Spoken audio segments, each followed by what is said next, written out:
All right, welcome once again to the So Weird podcast. I'm Zach. I'm Kathy. I'm Emily. And I'm Kat. And today we are talking about Season 1, Episode 11, Singularity. Singularity!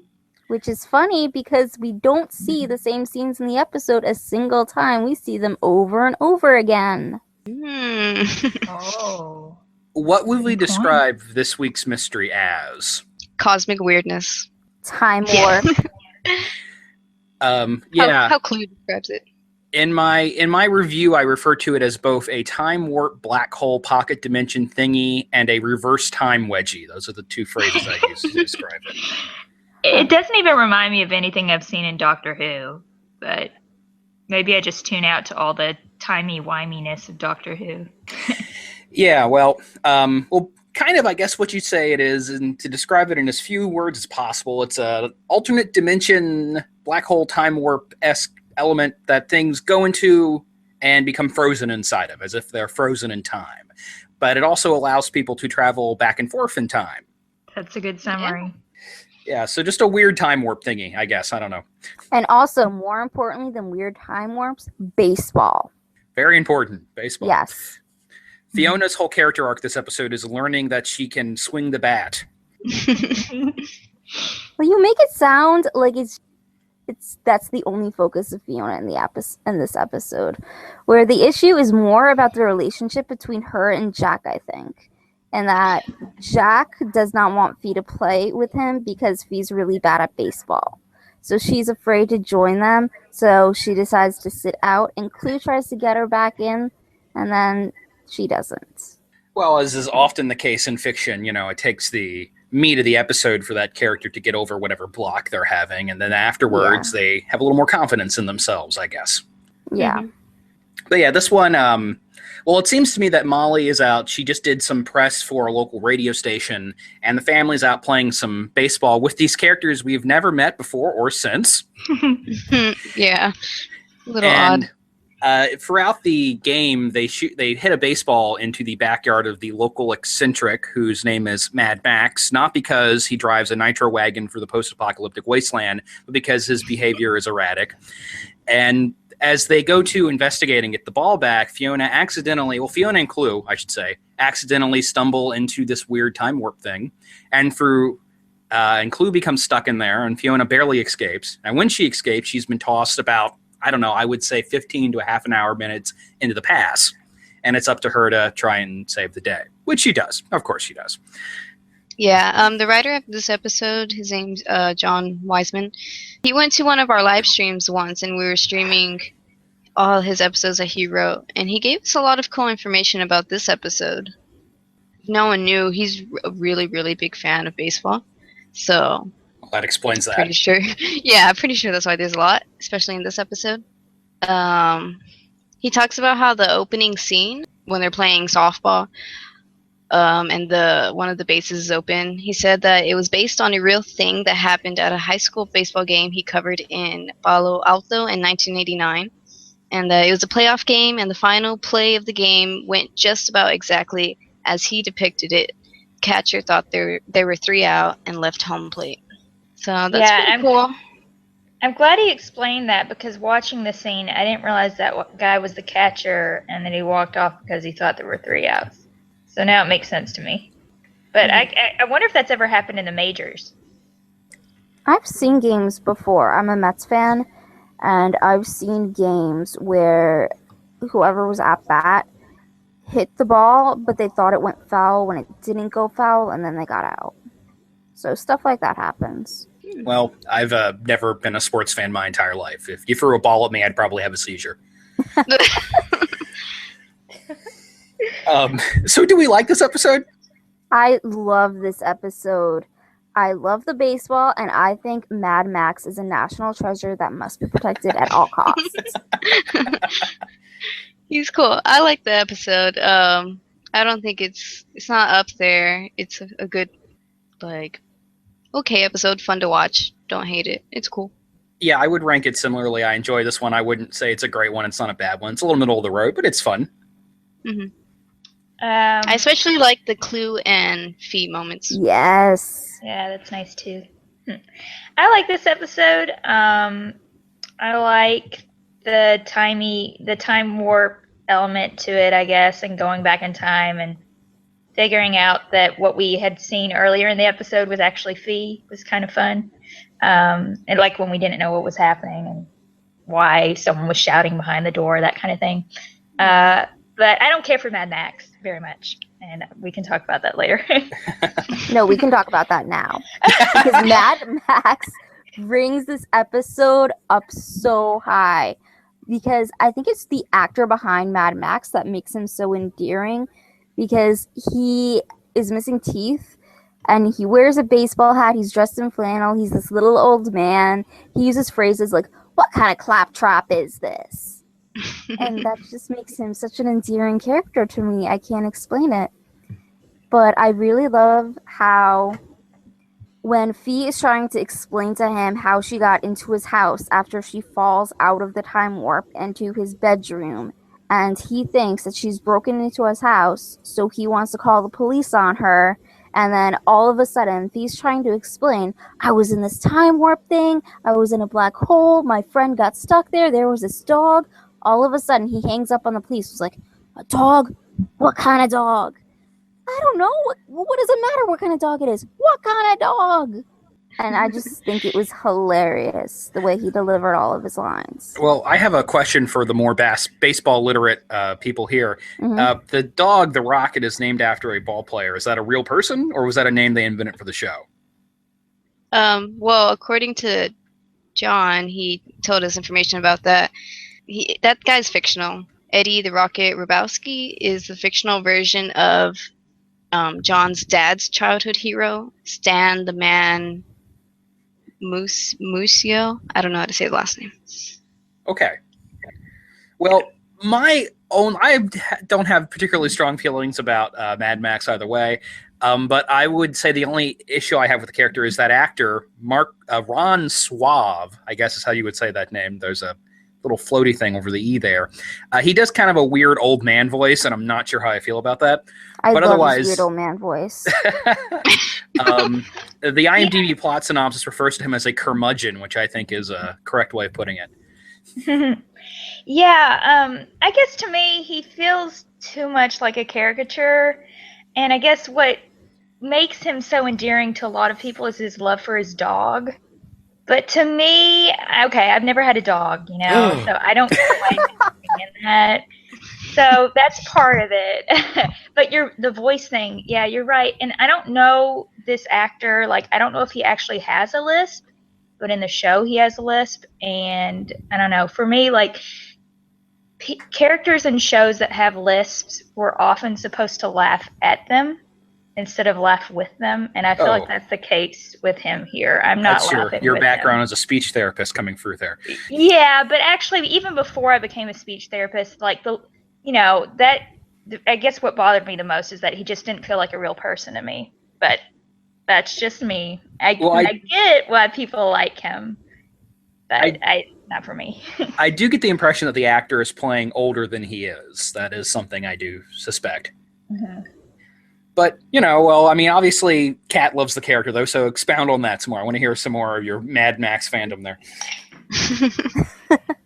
All right, so I never thought of it as the lisp as something to make fun of his character. I thought of it as he's supposed to be the stereotypical crotchety old man, doesn't want children to play on his lawn, and everybody thinks that he's hoarding all of the baseballs, when really he's just this lonely old guy who lost his dog, only wants his dog back, and is really a nice guy once you get to know him. Unless you come knocking on his door looking for a baseball, in which case he'll yell, "Nah," and slam the door in your face, which I thought was hilarious. Yeah. I'm going to go with everyone else. I do like it at the end, once he gets his dog back and he explains to Fee how he bought his childhood home, he's just been waiting for 50 or so years for his dog to come home. Which That's is sweet. Cute, but crazy, because that dog normally would be dead by then. Yeah, so, Mad Max fits. Well, also, that goes along with the whole notion of when you love somebody, you don't give up on them. For example, recently I watched Who Took Johnny on Netflix, the documentary about the missing Johnny Gosh, and his parents left the porch light on for 17 years. So I think it's the same thing. Like this Mad Max, he never gave up hope. And he knew when he was a kid that he saw his dog disappear. So he never gave up hope on that.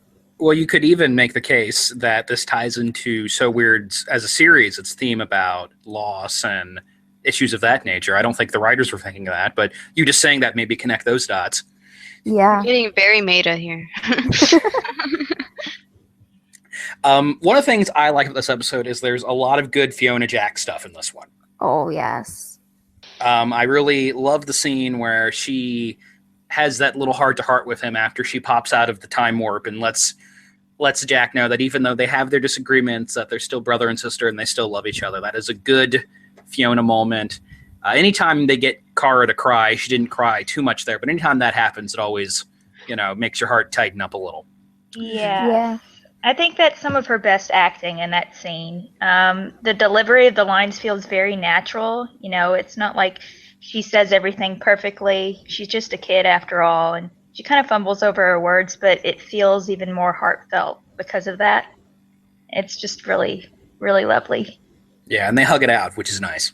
Mm-hmm. Yeah, in the beginning of the episode, Jack is pretty mean, just saying that she stinks, like confirming what she believes.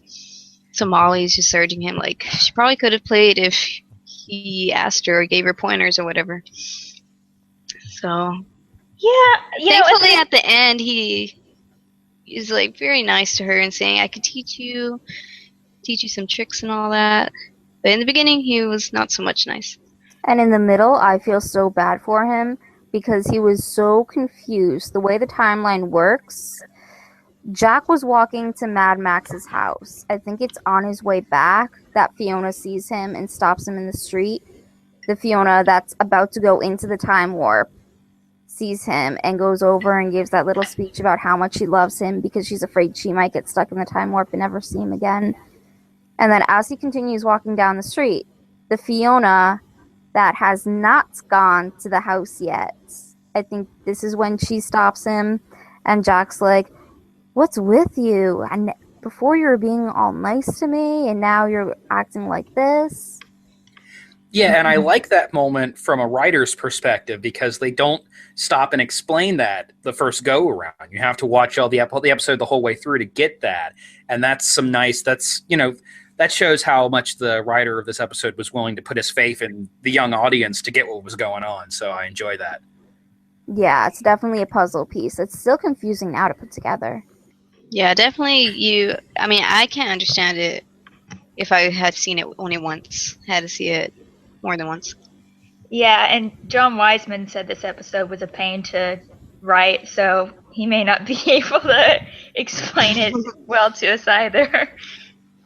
Well, it doesn't get into tangent timelines or alternate universes or anything like that. It's not, Primer, but it is a little perhaps conceptually more complicated than some of the other episodes. What do we think of this? Which I think that's why it's a good balance that the episode is kind of a little goofy with Mad Max's character. Yeah, I agree. That's a good point. Now, what do we think of the special effects of the time warp? I like the effect they used to have them get sucked up into the time warp, but actually in the time warp it looks very cheesy. It reminds me of Tron. I get a little bit of Tron. I get a little bit of like Star Trek: The Next Generation. It kind of looks like something from that show. I think it's actually okay. Sometimes the special effects on the show are cheesy to the point where they take you out of it a little bit, like in Strangeling is one where I have that problem. But this one, I think the time warp alternate dimension thing looks okay. Yeah. No problems. Yeah, no problems. As of like talking about how they got out of it with just hitting the baseballs was like, okay. Well, that's like, okay, this is a 22-minute episode show, 22-minute show. We got to wrap this up somehow. So what can we do to get everybody out of the time warp? And that was just what the solution they came up with. Yeah.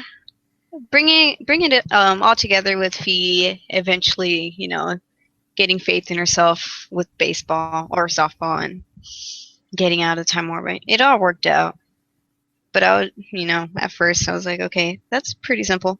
More props to Mad Max for teaching Fiona how to hit a ball with the bats. I messed that up. Yeah, and and the rules of the time warp leave me with some questions about how when Clue touches one of the baseballs, it causes him to get caught up in the time warp thing. But later when Fiona hits the baseballs with the bat, the same thing doesn't happen to her. So I guess if a living thing touches something within the time warp, they become stuck. But if they touch it with another object, that's okay. I mean, like I said, it's a half an hour TV episode. They can only get into it so much. It kind of reminds me of Hey Arnold, the episode where Helga hits her head on a water fountain and loses her memory. So the solution for finding her memory is to hit her head again. Well, that's television amnesia. It only works that way in TV. Yeah. So television time warps. It only works that way in TV. Right, because time warps are a thing that exists. Hey, you never know. In the opening of the episode, Fiona talks a little bit about the science behind this, about black holes, and how scientists believe that time warps around the gravity of a black hole. So there is, they try to root it in some science a little bit. Yeah, I thought that opening monologue was cool. And then how she ends it off with the question, maybe we're not supposed to, go back in time. Though the episode itself proves that, because she goes back in time and fixes things. So yeah.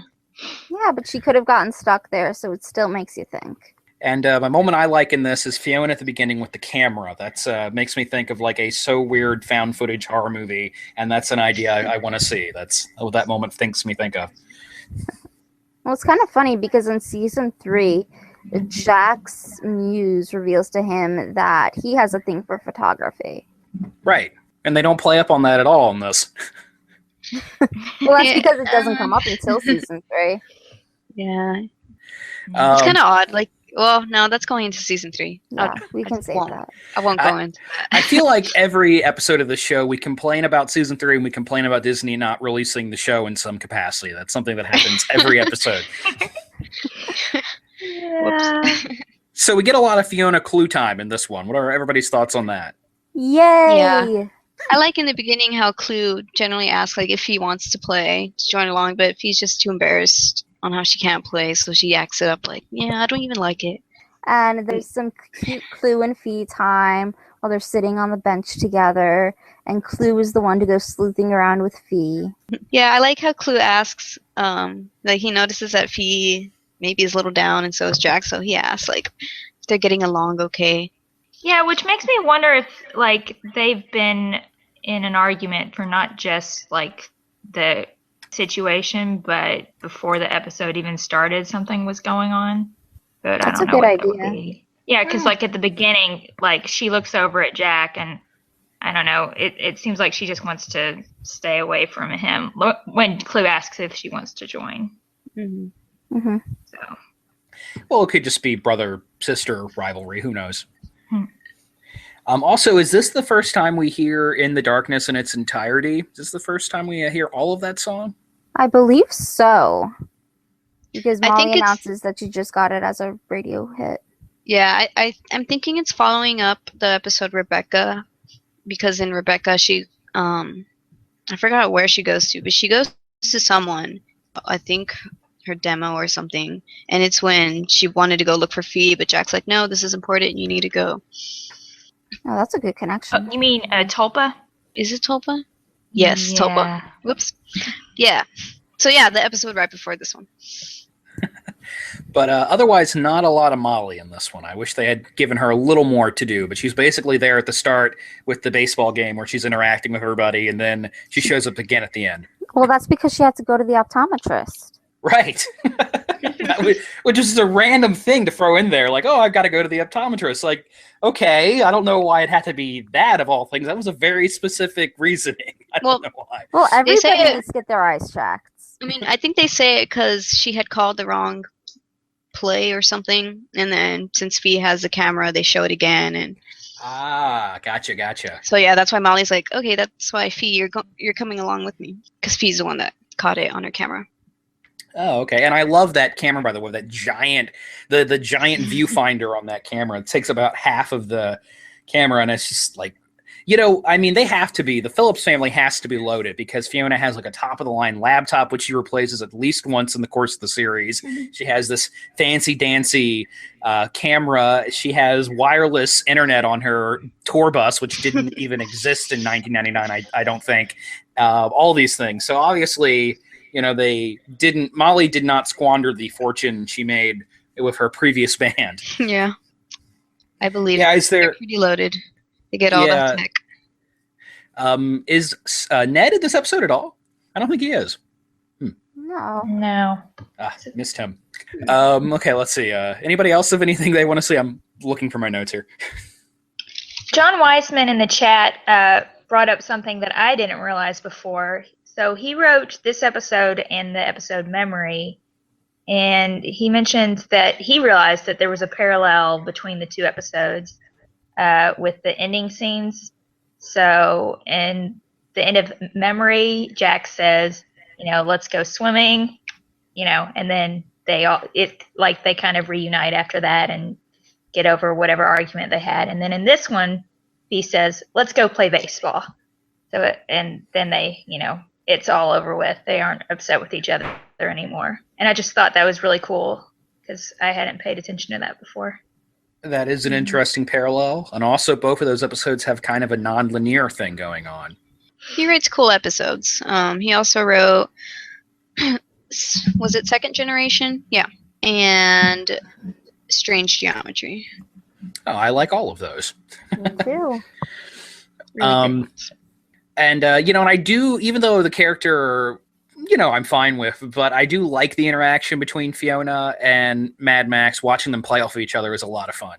Yeah, it's really fun. I like the drum beats in the background. Oh no, that's one thing that gets on my nerves. It's just so funny.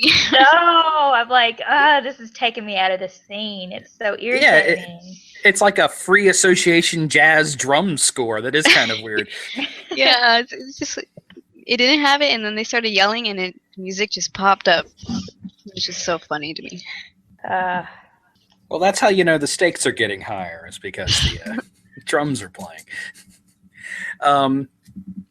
Yeah, and I do love the dog, the Rocket. That's a great name for a dog. And I love the ending where the baseballs drop out of the sky. That's a pretty neat special effect. Mm-hmm. And most importantly, when Clue is reunited with his hat. There's a beautiful shot of him putting his hat on. It's like kind of slow-mo. Yeah.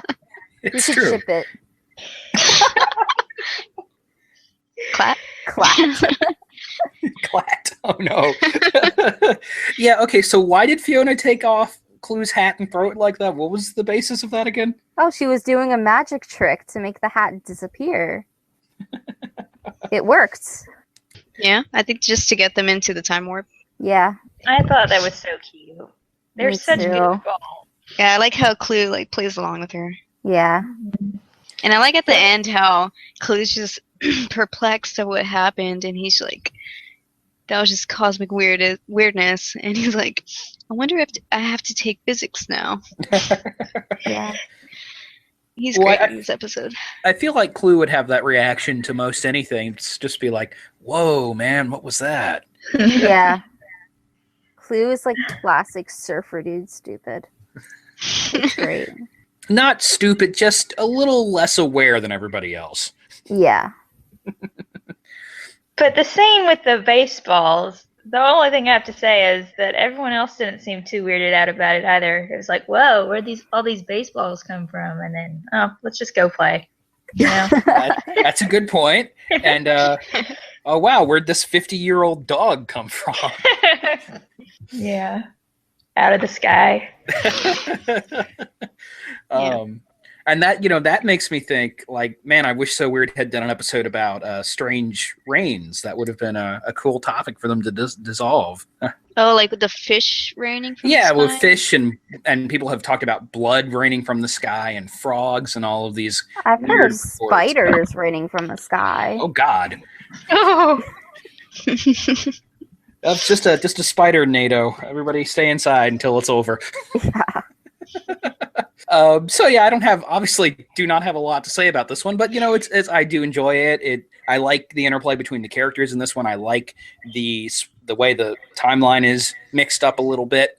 I like that they use the song playing on the radio as a basis so the audience knows at what point in time Fiona is in this one. Yeah, love the continuity of her musical career advancing that we see throughout the whole series. And it is nice to give Fiona kind of a little more vulnerable moment with the whole if she doesn't know how she feels about playing the softball, because she has a lot of vulnerable moments, but usually she's pretty self-assured. So that's a nice little bit of character development there. Mm-hmm. In the last episode, she played basketball fine with the guys, but I guess not softball. Yeah, it is interesting that there were sports in 2 episodes back to back. Mm-hmm.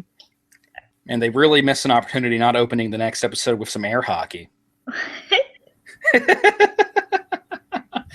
Well, in Fiona's defense, baseball has more rules than basketball, I think. Also, baseball's harder than basketball, I think. Okay, so yeah, overall this episode, I do like this one. I think the interior logic of the time warp is a little underdeveloped. And I think Mad Max is just a little too goofy, but otherwise I enjoy everything else about this one. Yeah, some other things that Weisman said in the live stream, if anyone listening knows about baseball and all that, he said the hitting advice that Max gave was from Ted Williams. Don't know who that is. And he said the last scene of the episode where Max gives the baseball bat to Fiona, that was a little of Mean Joe Green tossing his jersey to the kid in an old Coke commercial. I know that reference. Oh. Yeah, I think I've seen that one. That's a very famous Super Bowl ad from the 70s. So that's TV, so I know that one. Yeah. That's pretty cool. Yeah, I love it that you guys can get the writers of the shows to come in and watch the live stream and give feedback and things of that nature. Well, it was just so cool for him to join one day, unsuspectedly. Yeah, we learned a lot from him. It'd be great to have more on. One of these days we should try and get one of the writers for an interview, maybe. We should. I have so many ideas for this, but I don't know. Anybody else have anything they want to say about Singularity before we move on? You got to rate it? Oh, of course. Okay, so someone else go first, obviously. I would rate it a 5. I would give it an 8. I'd give this one a 6.5. I don't do that. I really like this episode. I feel like a broken record because I kind of feel the same way I do about Tulpa. I love the way this episode develops Jack and Thee's relationship. And I really like this episode, even with Mad Max in it. So, there. Yeah, I like the good balance with Mad Max's character and then the moments between Jack and Fiona. I love Mad Max's character, Jack and Fee moments, plus the adorable Clue and Fiona moments. Okay, well, all right. So we have anything else we want to say about this episode of the show or what's been going on? Our sports history in school? You all heard oh my God. You all heard the news about that So Raven, I guess. Yes, I saw that. Yeah. There's going to be a spin-off. Another not a So spin-off. Raven? Not a spin-off. What's it A called? revival. Sequel, revival type of thing? Oh, so they're doing the same thing with that they did with Boy Meets World. Right. Yeah. Oh, okay. Well, I never watched That's So Raven. That was a little after I had checked out of the Disney Channel. But, Yeah, so I think there's a little summary. It says Raven Baxter will now be a divorced mother of 2 preteen kids, one of whom has inherited her psychic abilities. The pilot will be written by Scott Thomas and Jed, who currently served as EPs on Disney Channel's Best Friends Whenever. Casting is currently underway. there has been enough time that Raven Simone is now old enough to play a mother of 2 children. That makes me feel terrible, you guys.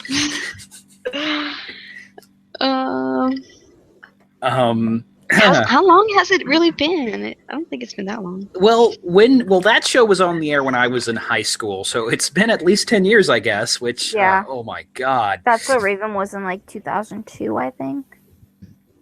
Yeah, 2003-ish. I know for sure that was the last show that I saw when I eventually stopped watching Disney Channel. It ended in 2007. So. Oh, right. That was, I think, the first episode that broke the 65 episode rule. Or the first show. The first show, yeah. Yeah. I did not like that So Raven at all. I never watched it, so I don't. It looked like a really typical teen sitcom to me. It was, there was a lot of slapstick humor, and like he dressed up in all these costumes, and like it was it was a sitcom, I guess, a situational comedy. So whatever situation she was in was supposed to be really funny, but I never found it funny. It was just not my humor. I always thought it was just like over the top, cheesy, not realistic. Yeah. Yeah, I liked the show. It wasn't that bad to me. I know the shows after that. I couldn't really enjoy them, but that one was the last one that I kind of enjoyed. At least the beginning episodes, like not the latest episodes that they had done. It got too cheesy, but was that before or after Hannah Montana? Before. Okay. Well, that's another show I never watched, but yeah. But when I heard this news, I was like, slightly hopeful that maybe they're getting back into, capitalizing or whatever you want to call it on their older stuff and looking back into their older stuff a little more. But at the same time, I'm like, that show doesn't need a sequel. It already Weird had needs one. a sequel. Oh yeah, it had a spinoff, Cory in the House. Yeah. That's right. Oh my god, then it definitely doesn't need a sequel. Whatever. So weird. My only familiarity with Cory in the House is it's an internet meme of some sort. People are always saying Cory in the House is the best anime, and I don't understand why that's funny, but people think it's funny. I never saw that show. I didn't either. Me neither. But I enjoy the funny memes. Okay. Yeah, But I know not some people, but I know a couple that thought about, maybe they'll think back to their older shows and so weird older shows, and we had just talked about that in our last podcast episode about reboots and all that. I mean, I guess anything is possible, but I have absolutely no faith in Disney remembering this show at this point. Me neither. Yeah, I mean, That's So Raven, I think that one might have been, I think it's the most popular show. Well, maybe Hannah Montana beats that, but I mean, being the first show that broke the 65 episode rule, it was very, very popular. So a reboot or whatever makes sense to me. But they won't go before that, or maybe Lizzie McGuire is as far as they would go. Yeah, they will not go before Lizzie McGuire in reboots or spin-offs or anything like that. Yeah, if they do a sequel to Lizzie McGuire or something, if Hilary Duff needs a paying gig and they do that, maybe then I would start to wonder if somebody at Disney is aware of So Weird. But unless that happens, I mean, she had movies. I'm not going to keep my hopes up. Yeah, What? Lizzie McGuire had movies. Yeah. At least one. I know that. There was a theatrical film. Was there like some direct-to-video thing I missed? Two. I don't know. Maybe just one movie. But so many of those shows back then got movies as like the ending thing to make it all come together, or at least feel, final. And there was a rumor for So Weird that So Weird was supposed to have a Disney Channel original movie called The Encounter. Really? Yeah, it was a really strong rumor back in the early days of YouTube. I've never been able to find anything official about it, but there used to be so many fan-made trailers for it. yeah, I think I remember those trailers. This is the first I've ever heard of it. It sounds like fan fiction to me, but that's interesting. Because, like, the famous Ted Jackson got a DCOM. Mm-hmm. Even Stevens got a DCOM. Mm-hmm. That's interesting. I don't think John Cooksey would know anything about that, would he? I'm pretty Probably sure not. it's totally fake. Yeah. Like, completely fake. Because if there would be, there wouldn't, with how season 2 ended and season 3. Yeah, If we're thinking And about fee. And YouTube started around 2005, which is a really long break for a movie. So, Oh, good point. that sounds like fan stuff to me, but I totally missed that. I didn't know about that at all, so that's sort of interesting. Yeah, and I was thinking about a So Weird reboot, or however you want to call it, if Disney ever wanted to do that. If they're listening. Well, I don't think I would want Disney Channel, though, to do the reboot. I don't want them to do it with how Disney Channel is now. Yes. And I think that's the reason why Disney Channel will never do it, is because So Weird doesn't represent what Disney Channel is now. Who would you want to do it, Kathy? Oh, man, I don't really watch TV. Netflix? Yes, Netflix. I think that would be great. I was kind of thinking that too. But I don't know. Netflix, they don't really do a lot of 30-minute shows, do they? I don't know. Well, there's Fuller House. Oh, that's right. Anyway. Purely hypothetically, if a So Weird revival was to happen and it wasn't a good fit for Disney, I would assume they would put it on Freeform, which is also in the ABC Disney family suite of networks. And they showed that Dead of Summer show, so they already have kind of a basis there for paranormal-ish tinged mystery shows. So, yeah, but I don't know about that either. I just feel like it wouldn't feel like the same show if it was on Freeform. I just don't want Disney's hands on it, because I think of season 3, and I feel like it's going to be another version of season 3. I would want the original writers on it. Like, if the original writers were on it, then I think we'd be okay. Like, with Girl Meets World, they have the original writers for it, and, like, it's cheesier, but it still stays true to the original. I mean, the original was pretty cheesy, too, so. Have you watched Girl Meets World? I've watched about 2 minutes of it. It's cheesier, trust me. Okay. Anywho, we're wandering off topic here. Yeah. Something else that we learned, or that came out this past week, Are You Afraid of the Dark is going to be on Netflix now. Okay. Where did you hear that? The Netflix Facebook page. Really? Yeah. I haven't seen it anywhere. I've seen it everywhere because everyone's like, oh my god, I love this show. And I'm over here like, man, if only So Weird was on Netflix. Well, there's hope because Disney Channel does have shows on Netflix. Just getting the show in a quality better than a 20-year-old VHS rip would be great. Yeah. Oh my god, it's going to be 20 years soon. I know. How does it feel? It feels bad. That's the ultimate mystery. Age is coming for all of us. What are we even talking about now? I don't know. I brought up Are You Afraid of the Dark because right. Okay. Related to Nickelodeon and them being so awesome at caring about their old shows. Well, but if it was on Netflix, a lot of people who haven't seen it since it was originally on would rediscover it, and that would be, groovy for sure. Though I did notice a couple episodes are back up on YouTube, but they're in that weird cropped video format where people put the image real tiny around the border so that it doesn't activate YouTube's automatic detect for copyrighted material. Yeah, and I think they speed up the audio. Yeah, it's a really terrible way to watch things. But it's there. But it's the easiest way, so people appreciate people that put that up. Well, a couple of times before we've recorded, and I've been away from my DVD collection, the entire series is up on Daily Motion, which is like the French ripoff of YouTube. So if anybody wants to watch it there, I mean, the quality is not super duper. But if I've been away from the DVDs and I needed to watch an episode, that's usually what I do, even though Kathy has repeatedly told me to download the better quality versions that are available. I was just going to tell you. Why don't you download them? They're pretty good quality, minus like 2 episodes or so. Fountain. Someone please find a high quality version of Fountain. It's one of my favorites, and it makes me so sad. Well, anyway, I think we're about done since we've been talking about completely unrelated topics for the last half hour. Yeah, I'm already half asleep. This has been the So Weird podcast. I'm Zach. I'm Kathy. I'm Emily. I'm Kat.